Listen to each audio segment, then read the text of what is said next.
నమస్తే అండి, నా పేరు Lavanya. Welcome back to Bhimavaram special kitchen. ఈ రోజు నేను మీకు ఈ వీడియోలో వాక్కాయల్ని ఎలా క్లీన్ చేసుకోవాలి, దాంతో పాటు 6 నెలల పైన ఈ వాక్కాయల్ని ఎలా నిల్వ చేసుకోవాలో చూపిస్తున్నాను. ముందుగా వాక్కాయల్ని ఒక బౌల్లోకి తీసుకుని ఒక 2-3 సార్లు శుభ్రంగా వాష్ చేసుకోండి, పైన మురికది ఏమీ లేకుండా.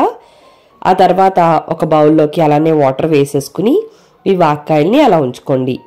వాక్కాయలు అప్పటికప్పుడు కోసినవి కాకుండా 2-3 రోజులు ఫ్రిడ్జ్లో పెడితే కనుక లోపల ఉన్న పప్పు ఈజీగా వస్తుందన్నమాట. ఇప్పుడు వాక్కాయల్ని చూపిస్తున్న విధంగా పొడుగ్గా 4 ముక్కల్లా కట్ చేసుకోండి. దాని లోపల పప్పులా ఉంటుందండి, దాన్ని తీసుకోవాలి. మనం చేత్తో తీస్తే ఈజీగానే వచ్చేస్తుంది. అదే అప్పటికప్పుడు కోసిన కాయలైతే ఈజీగా రాదు, 2-3 రోజులు ఫ్రిడ్జ్లో ఉంటే చాలా ఈజీగా వచ్చేస్తుంది అన్నమాట. ఇదే విధంగా మీ దగ్గరున్న వాక్కాయలన్నిటిని కూడా ఈ విధంగా లోపల పప్పులన్నిటినీ కూడా తీసేసుకోండి. మరొకసారి మీకు చూపిస్తున్నానండి. వాక్కాయల్ని తీసుకుని ఇలా చూపిస్తున్న విధంగా పొడుగ్గా కట్ చేసుకోవాలి. 4 ముక్కల్లా కట్ చేసుకున్నాం అంటే లోపల ఉన్న పప్పుని ఈజీగా రిమూవ్ చేసేసుకోవచ్చు అనమాట. చూసారు కదండి, లోపల పప్పులా కనిపిస్తుంది. దాన్ని ఈజీగా ఇలా అంటే ఈజీగా వచ్చేస్తుంది.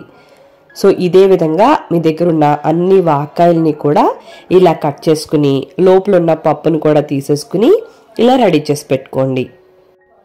ఇలా ఈ విధంగా వాక్కాయ ముక్కలన్నిటిని కూడా రెడీ చేసుకోవాలి.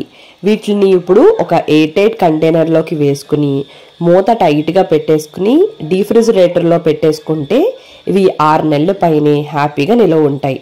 లోపల పప్పు ఉండగా మనం ఫ్రిడ్జ్లో పెట్టుకుంటే నిలవ ఉండవండి, కుళ్ళిపోయినట్టు అయిపోతాయి. ఈ బాక్స్ అంతకుముందు నేను ఫ్రిడ్జ్లో పెట్టిందండి, చూపిస్తున్నాను చూడండి. ఇవి ఐస్ లాగా ఏం కట్టేవు, ఈ విధంగా ఉంటాయన్నమాట. మనం తీసుకుని వండుకోవాలనుకున్నప్పుడు కొద్దిగా వాటర్లో వేసుకుని వీటిని కుక్ చేసేసుకోవచ్చు. అంతే, ఇంత సింపుల్గా వాక్కాయల్ని క్లీన్ చేసుకుని స్టోర్ చేసుకోవచ్చు. మరి మీకు ఈ వీడియో నచ్చితే like, comment, share and subscribe to Bhimavaram special kitchen. Thank you అండి. మరి మళ్ళీ వీడియోలో కలుద్దాం.